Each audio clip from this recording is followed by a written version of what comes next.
This episode is brought to you by Starbucks. That is fire. Whoa, that's good. This might be the drink of the summer. Okay, I like this one too. I'm rocking with it. Okay. Try it for yourself. Starbucks Refreshers concentrates are coming home. Find them in the coffee aisle and make it yours.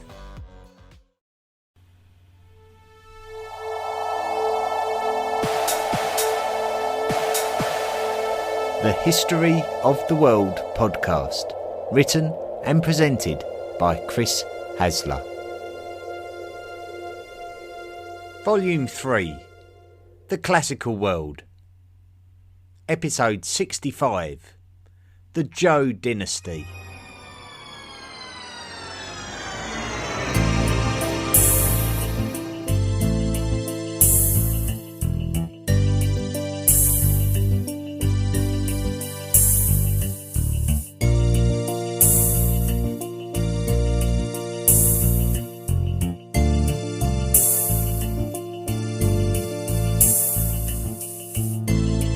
In this week's episode, we're going to be picking up on a story that we left in Volume 2 about the history of China.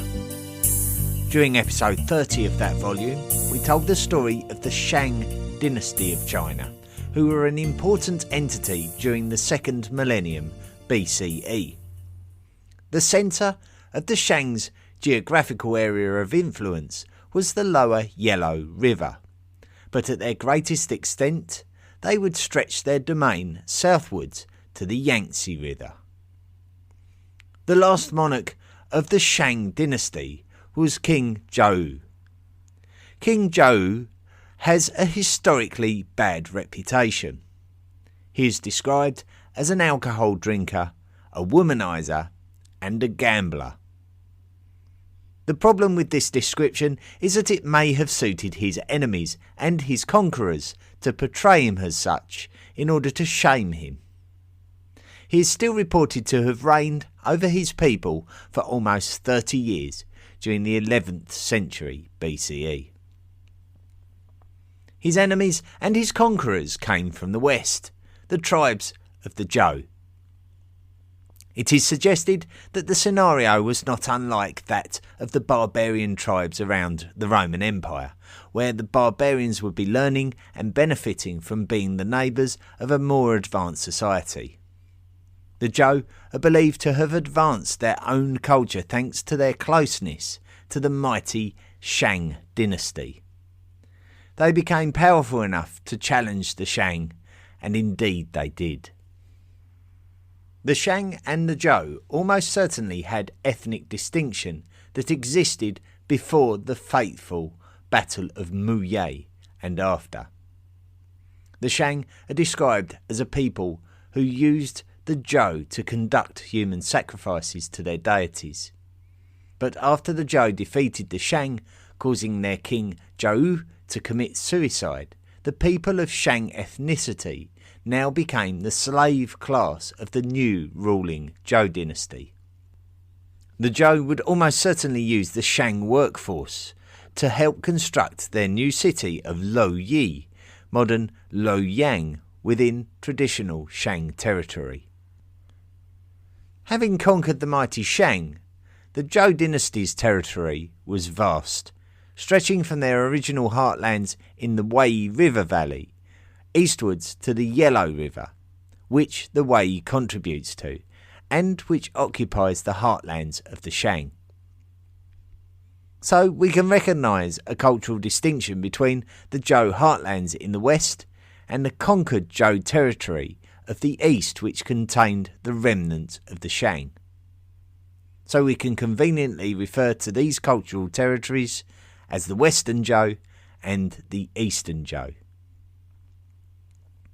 The vastness of the territory meant that the ruler relied heavily on the loyalty and good governance of the local lords, who were responsible for organising and defending their lands.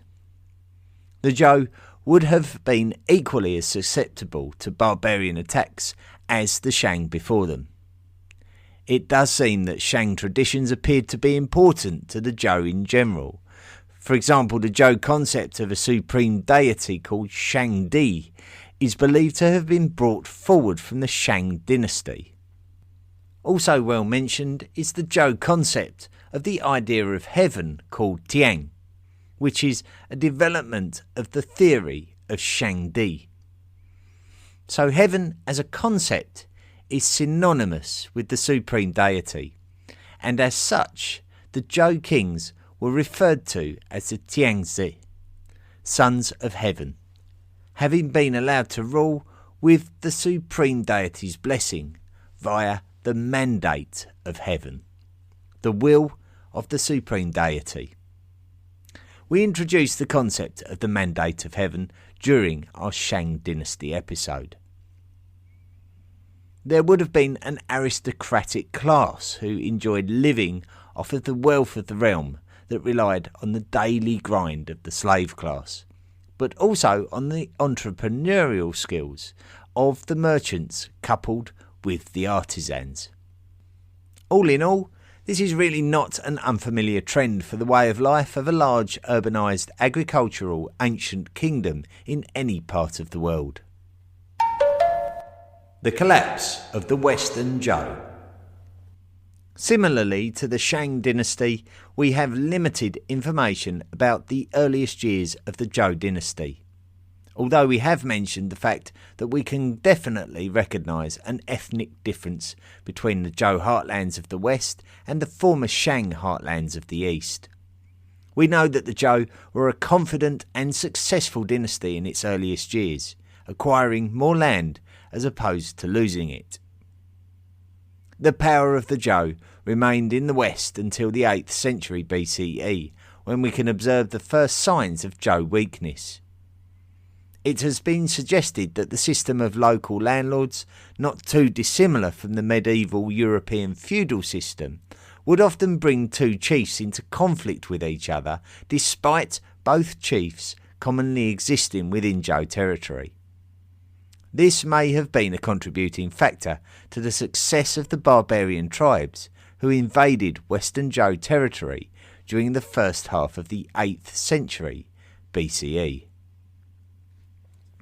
771 BCE is the date offered by the majority of sources as the date when the Zhou capital moved from west to east, and specifically to the city of Luoyang. The reason for this sudden shift is likely to be a successful invasion of the Zhou lands in the west. The neighbouring barbarians were becoming more threatening over time, and thanks to the feudal style of land ownership in the west, it is likely that some of the Zhou chiefs may have joined the barbarian cause if they felt that their Zhou affiliation was not working in their favour. With each chief likely to be expected to donate military manpower to the Zhou's central army, they would have undoubtedly have understood their own value and felt brave enough to oppose the central state if they had enough allies. Confidence in the centralised Zhou state was diminished by this turn of events, and the Zhou would not be able to regain the power that they once had, leading to a fragmentation of the imperial lands, which could be compared to the intermediate periods of Egypt when centralised power declined after the eras of the Old and Middle Kingdoms, for example. This period is referred to by historians as the Eastern Zhou period in recognition of the fall of the West. Spring and Autumn period. The Eastern Zhou period is separated into two periods. An earlier period called the Spring and Autumn period, and a later period called the Warring States period. The reality of the transition of power from Western Zhou and the subsequent fragmentation of the rest of centralised Zhou states meant that the map of China had irreversibly changed. The power of the local states increased, and centralisation had become a memory. We can feel confident that the local states were not collapsing themselves, as we still have strong cultural indicators for this period and a general advancement into the Iron Age. So it was not quite like the late Bronze Age collapse in the Near East, where cultural advancement really slowed down afterwards while everybody suffered. One of the more significant local states was the state of Lu, centred at its capital city of Chufo, which is still a capital city of the modern Chinese Shandong province. It was from the year 722 BCE that a chronicle was recorded in the state of Lu, and the chronicle was called the Spring and Autumn Annals, which is why we give this early period of the Eastern Zhou the name the Spring and Autumn period. The chronicle was kept up to the year 481 BCE, but it is not totally clear whether it is a contemporary rolling chronicle or something that was written all at once during the 5th century BCE. The fragmented states of Eastern Zhou China battled for supremacy over each other. Another significant state was the state of Qi. Thanks to the ability of its ruler Duke Huan of Qi and his advisor Guangzhong, the state of Qi achieved hegemony over many of the Eastern Zhou states. If we look at the list of kings of China for this period, then Duke Huan is not listed among them, which points us towards a nominal monarchy who ruled in name only, while the actual man in charge was Duke Huan. After the death of Duke Huan, other competing states would vie for supremacy, such as the state of Jin under Duke Wen, as well as the states of Qin and Chu. The nominal monarch was the king. The actual ruler was called the Ba, which we can approximate to mean a hegemon. If we review our episode on the Shang dynasty, who ruled Chinese lands back in the 2nd millennium BCE, we described the discovery of a Shang grave, which has been deemed to be the final resting place of the wife of a Shang king. Her name, Lady Fu Hao. One of the significant factors about her grave goods was the presence of cowrie shells, which were strongly suggested to be used as currency during the Shang dynasty. It would be during the Spring and Autumn period that we would see a progression in this early development of Chinese coinage. When we talk about coinage, we think about small circular metal items, but coins developed during the Zhou dynasty took on different shapes, such as an agricultural spade, and there would be more diversity of shapes over the later centuries of the Zhou. One of the main successes of the Yellow and Yangtze River valleys was the fertility of them. Successful agriculture led to wealth. Wealth led to population growth. Population growth led to urbanisation. Urbanisation led to stratification, and stratification led to taxation. So the fertility of the river valleys would contribute towards a generally healthy economy despite the fragmentation of what we could describe as the imperial state. So this is an interesting dynamic when compared to similar world cultures. The culture of Zhou China. It seems that despite the questionable centralisation, or indeed at times the lack of it, in the Eastern Zhou dynasty, it did not stifle the cultural development of China when compared to the rest of the world. Great literature was being produced as we enter the 6th century BCE. This would become more significant as the centuries rolled by. By the year 600 BCE, many hymns had been written, and these would all be carefully collated into a book of songs by the very famous philosopher born in the 6th century BCE. This philosopher is very well known to history by the name Confucius. Confucius has become a significant figure in history, with his philosophies of human morality having a profound effect on many both during and particularly since his lifetime. Confucius himself was undoubtedly influenced by the chaos of China going on around him, driving him to reflect on the value of good over evil. Confucius's philosophies have become known as Confucianism, and his moral teachings are comparable to those of the Buddha. Confucius himself would have been influenced by the writings of his forefathers, such as those who had composed the hymns that he gathered together to compile the Book of Songs, with many further writings inspired that are attributed to Confucius himself.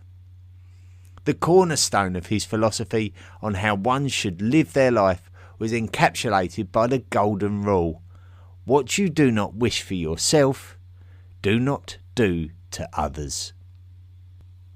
The biggest difference between Confucianism and Buddhism is the fact that Confucius's teachings were geared towards the goal of being virtuous, as opposed to achieving spiritual enlightenment to ascend to a higher plane of abstract existence. The goal of Confucianism was for the individual to achieve something called Ren, which can be translated to mean the successful mastery of humane empathy, especially in relation to your attitudes towards your fellow human being. In other words, being a good human being as opposed to being a bad human being. It is for that reason that Confucianism is considered to be a philosophy of life as opposed to a religion, as with Buddhism, highly linked to spirituality. In a war-torn environment where Chinese states battled for hegemony, the human spiritual battle was enough to just want to improve real life without worrying about what might happen after death. In Indian lands, the most respected philosophies of this period were those of the Buddha and those of Chanakya. Chanakya was the political advisor to the first Maurya emperor, Chandragupta Maurya, who we spoke of during episode 59. Chanakya's philosophies dealt with the matters of state, a much more pragmatic treatise dealing with everyday governance. We can see a similarly valued school of thought in Zhou, China, with the compilation of a text called The Art of War, which was composed at a similar time to Confucius's lifetime, around the turn of the 5th century BCE. It is suspected that the author of this work may have been the military strategist called Sun Tzu. As with the teachings of Confucius, the art of war is still read by people of importance all around the world to this day, so profound are the fundamental messages within the text. The Art of War is not simply a book of military strategy on the battlefield, but also a study of the reasoning and consequence of war from a political point of view. From a philosophical point of view, it would question whether the destruction of an enemy actually successfully achieved goals culturally and economically, suggesting that needless destruction comes with a financial expense that leads to generations of resentment, which manifests in ill feeling that will inevitably lead to further conflict at a later time. It is also interesting to consider that these great ancient philosophers and philosophies of China predate the others mentioned in this podcast series from India and Greece. The Warring States. Despite the work of Confucius and Sun Tzu attempting to install some sensibility to the entire system of China, there was no one overbearing power, and just a group of small entities attempting to gain superiority over one another. As some of these smaller powers, of which there were originally over 100 entities, possibly comparable to city-states, some would emerge as gaining control over their local neighbours, not unlike the situation with the Mahajanapadas of the Ganges River in ancient India before the Mauryans were able to create an imperial state. Around 7 great entities emerged from this complicated and competitive politics of China that demonstrated a power that could be considered as dominant over their local tribes and city-states. The greatest entities were the Qin, whose capital was near to the capital of the Western Zhou over 300 years earlier. Chu, which covered vast areas centred around the upper Yangtze River. The Qi could be found in the east, including the Shandong Peninsula, which juts out into the Yellow Sea. The Yan, could be found just north of Qi along the northern banks of the Bohai Sea. The Jin would cover the inland areas north of the Yellow River. Many other smaller states would exist other than these 5 larger and more powerful entities. All of these entities would have ambitions of hegemony, and due to their growing size, the battles would turn from localised skirmishes to full-scale battles. With there being a number of large states vying for hegemony, it would come as no surprise to learn of there being intense diplomatic movements, as the states would also look to avoid the expense of warfare, especially if the 2 states going to war would have a third state waiting to mop up the remnants. One of the first major developments was when the vast state of Jin started suffering from dissent between the dukes and the nobles, and this would eventually lead to 3 aristocratic families rising to supremacy over all of the other nobles, and so these 3 families would partition Jin into 3 domains under the control of these families, namely the Han, the Wei and the Zhou. The following century, which was the 4th century BCE, with the partition of Jin, there were around 7 major states vying for hegemony of the Zhou dynasty's lands. There were a number of separate states outside of Zhou land, so civilization in China was not restricted to the lands of the Zhou dynasty only. As we mentioned before, the state of Qi occupied lands of the east coast on and around the Shandong Peninsula. A powerful family had controlled power in the state, regardless of the feelings of the duke, who was the head of state. The powerful family was called the Tian family, and after one of the dukes had died without heir, the Tian seized power and declared the state of Qi independent from the Zhou dynasty. The weakening influence of the Zhou dynasty was beginning to cause states to consider independence and take control of their own fortunes under their own rule. Over in the west were the lands of the state of Qin. A man called Shangyang had migrated to the state of Qin from the state of Wei. He was a philosopher and he specialised on political matters of state. He was also a military strategist, so he was undoubtedly a highly intelligent man. He would even lead a Qin army against his own state of Wei, where he was born and bred, and the Qin would reward him handsomely for his efforts. Shangyang would propose radical political reforms of the Qin state, which would involve nationalising land ownership and making the population directly accountable to centrally appointed governors as opposed to local landlords. He would also propose obligatory military service for individuals. The head of the Qin state was Duke Zhou, and even though Shangyang's reforms would have had to have been approved, the nobles who had lost out thanks to Shangyang's proposals firmly put the blame at Shangyang's feet after Duke Zhou died in 338 BCE. Shangyang would now be exposed to those who despised him, including the incoming ruler of the state, Huiwen. Huiwen would oversee the brutal execution of Shangyang, who was torn apart by chariots. Nonetheless, the impact of Shangyang's reforms saw Huiwen declare himself as the king of an independent Qin, in much the same way as the Tian dynasty had done in the state of Qi. Shangyang's philosophies would become treasured as great literal works of Chinese philosophical history.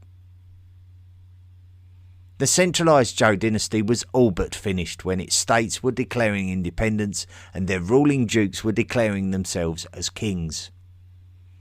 We know that the state of Yan in the northeast also declared its independence very soon after the Qin. The Zhou in the south had been expanding its own area of power at the expense of surrounding territories, thereby becoming a bigger threat to the other states. Continuing cultural development. Despite Shang Yang's life ending in shame, his work would demonstrate the intelligent thinking and the recording of it going on in China at the time. We also know that Confucius had tried to promote a wholesome way of life, but he would have shuddered to think that the lands of China would be war-torn and in political turmoil for the 200 or 300 years after his lifetime.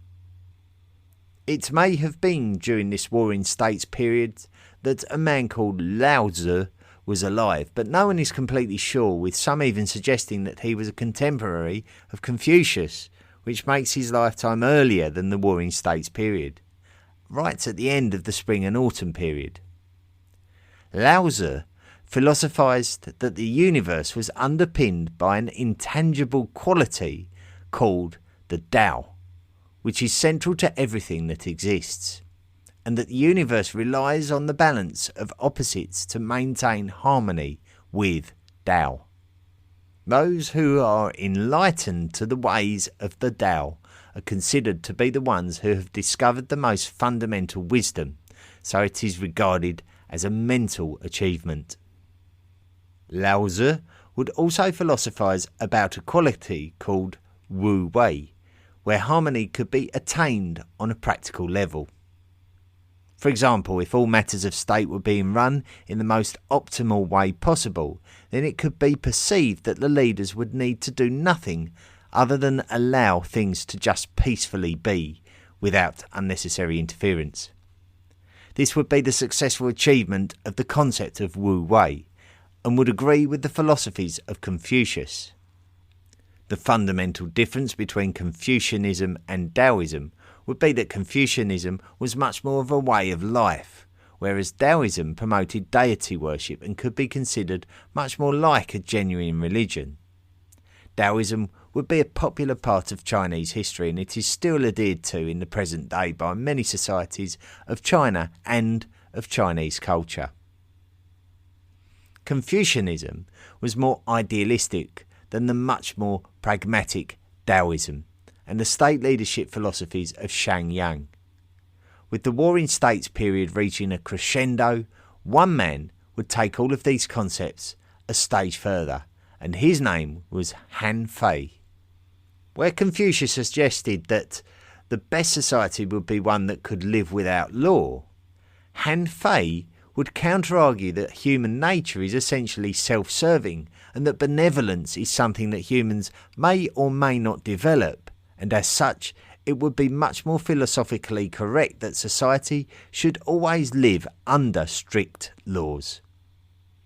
He would be much more attuned with the Taoist philosophy of Wu Wei that suggested that good governance was the thing that was much more effective if the goal was to have a harmonious society that needed little day-to-day hands-on administration.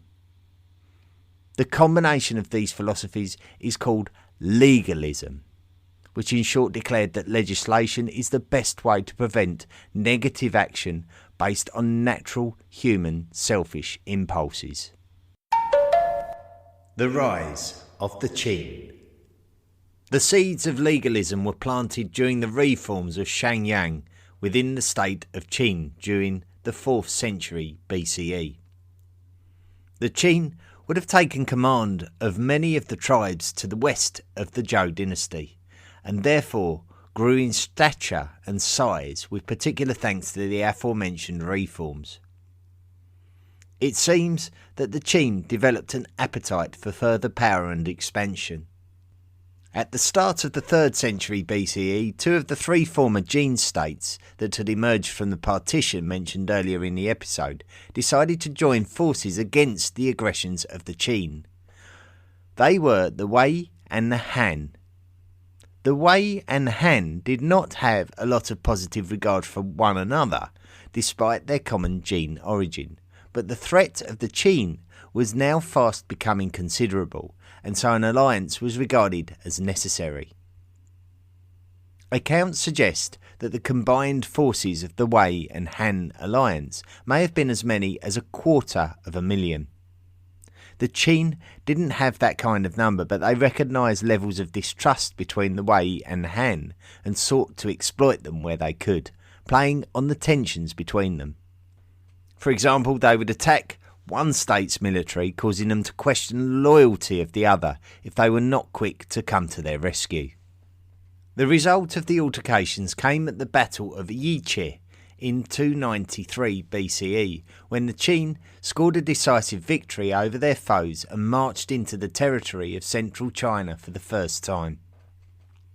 It would be soon after this that the third of the Jin state children, the state of Zhou, had become drawn into the conflicts against the Qin, and the battle would continue on for the next 30 years, where it would escalate to a conflict called the Battle of Changping in 260 BCE. The battle may have taken place a couple of years earlier than this, but for the fact that the Zhou believed that it would be more beneficial to them to wait for the Qin to approach Changping, stretching their supply lines and giving the Zhou the optimal chance of victory. When the fateful day came, it was estimated that around 500,000 individuals represented both armies on the field of battle. The Zhou were eventually besieged within their hill fortress, and there was nobody coming to their rescue. So they were starved, and then they surrendered. The cost of the experience hurt both sides, with the Zhou never being able to recover. The most startling report from this battle is that the Qin, under the command of a military leader called Bai Qi, would carry out the mass execution of the Zhou army. An army that was hundreds of thousands in size and supposedly buried alive.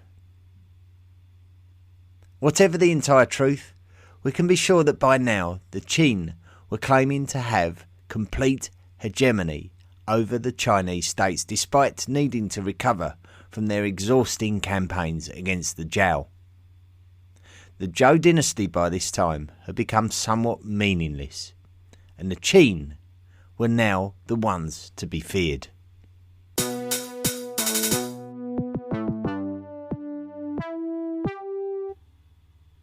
Thank you very much for listening to this week's episode.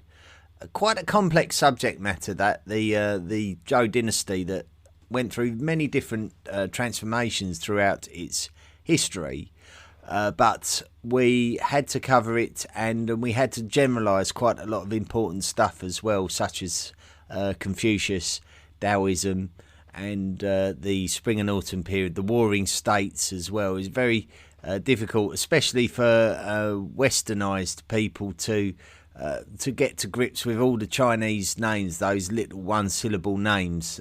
Sometimes difficult to get your head around instantly, but hopefully I made it as simple as possible. So hopefully understood it, and I hope I didn't water it down too much, so that the generalisation of Confucianism and Wu Wei and all that sort of thing was a little bit too simplified to actually justify the actual meaning of these things, so which is much more in depth than I was able to be able to portray in this week's episode. So I hope it was a decent episode. Well, I probably ought to make a side apology for my rubbish pronunciation of Chinese names, but you got to give it a go, haven't you? You can't shy away from it. You got to go for it. Now, if anyone has any real sort of first-hand knowledge of Chinese history that can benefit me in terms of refining any of these episodes, or even better getting to grips with some of the aspects, then I'm interested to hear from you. I'm sure there's many that can educate me, and it can be difficult for someone who's not of Chinese stock to maybe grasp some of the concepts, as well as maybe someone who is of Chinese descent. So I would be very grateful and very interested to hear from you if you've got any criticisms of this week's episode. Right, let's have a look and see who's been contacting the podcast. We've got Candice Will has put kudos. Chris, I discovered your podcast yesterday. I'm up to volume 1, episode 10. Love it. Thank you. I will write again, I am sure. Something a bit more substantive. But wanted you to know how much I appreciate what you have put together. My 2-hour walks fly by. They may become 3-hour walks. And that's from Candice, Jupiter, Florida, USA. Well, yep. Try those 3-hour walks. I get plenty out of my 3-hour walks, not least of all cracked heels. Now, I think I may have mentioned that Rob Warner, who's a regular listener to the podcast and often writes to me, brought up the subject of arrows in warfare in terms of like archers and archery, generally the subject of archery.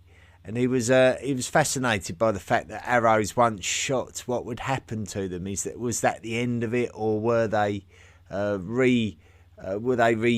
Were they recovered?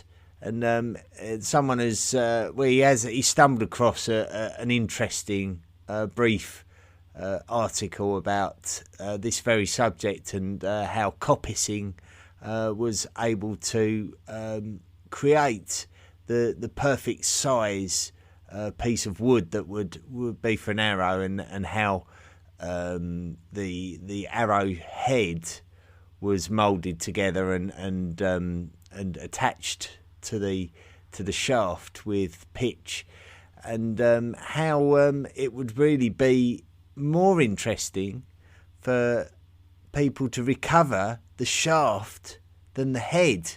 So the head was the least valuable part.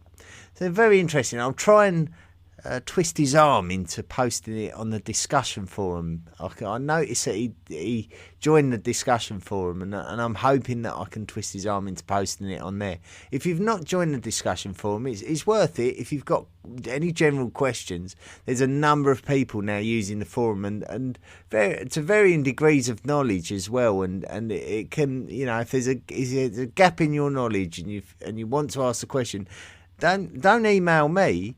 Put it on the discussion forum. I don't want anyone to feel like they're making a fool of themselves by asking the question, because it's by asking questions that we learn. And, I certainly would be happy to kick anyone off the forum if they're making fun of someone else for asking a question. Certainly, I've asked thousands of stupid questions in my lifetime, and I'm not ashamed of any of them. So, by all means, come onto the discussion forum and open up a discussion. There are plenty of people there that will be very interested in reading your question and giving their answer to you. And between us all, maybe we will get it correct. Maybe we'll get to put the world to rights in terms of the study of history.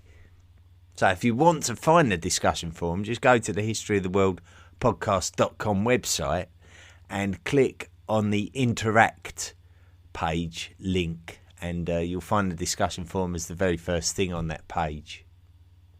Now, while you're on the historyoftheworldpodcast.com website, why don't you consider helping to support the podcast? You can make a monthly donation for as little as $1 a month. And let me tell you, all of these contributions, they really add up and help me to produce this podcast. And they help me to improve the quality of it. I can invest more time into it. Listen, it really does help me out greatly, and I appreciate everyone that does.